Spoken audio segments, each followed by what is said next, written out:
Video Marketing Content Planner.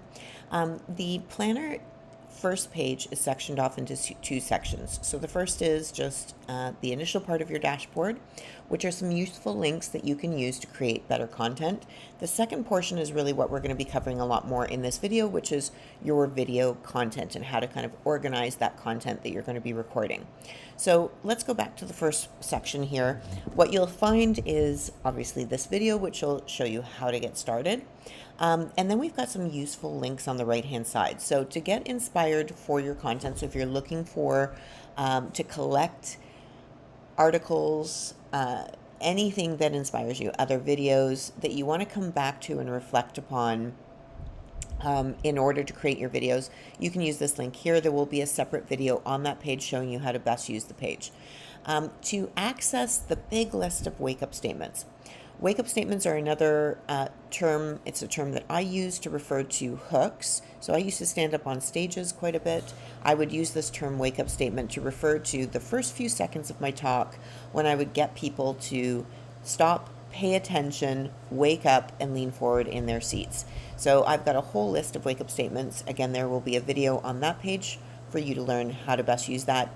The other thing I've got here is a video production checklist. So for anybody who's interested in understanding what steps I go through step by step to create my videos, you can find that here.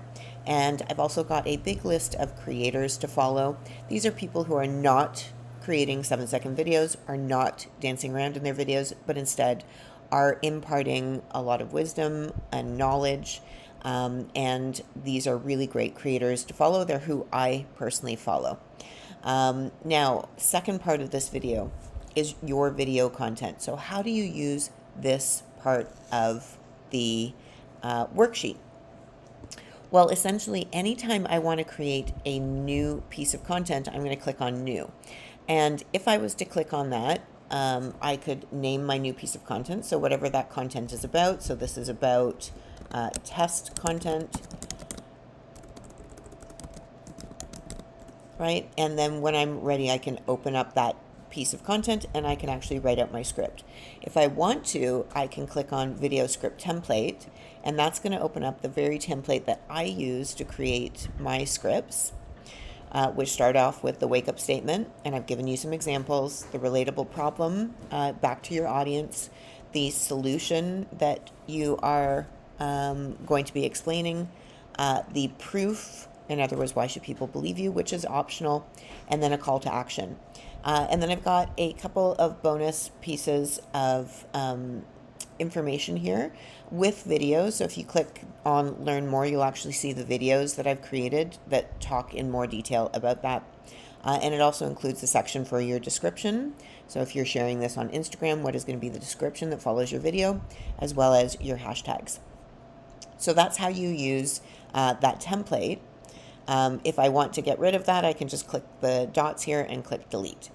So I've got a blank script here where if you open that up, you can see that it just tells you that you can either start writing right here or you could use that template script that I just walked you through. And then I've got a sample script. So if I open this up, what I've done is I've shown you an exact script that I've used, and I break these out line by line. And the reason why I do that is I record each line individually.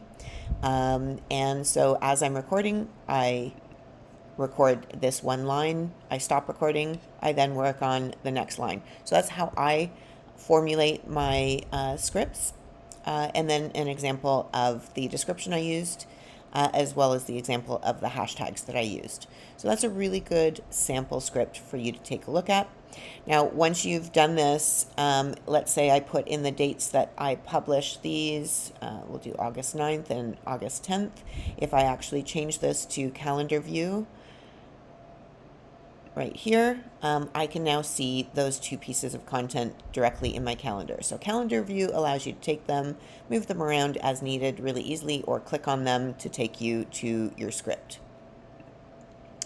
The other thing that I just wanted to mention, the last thing here, is if I go back to be recorded and I've actually recorded that script and I click the box here, it's now going to show up in my completed videos. So I can see all of the videos I've completed in a big list.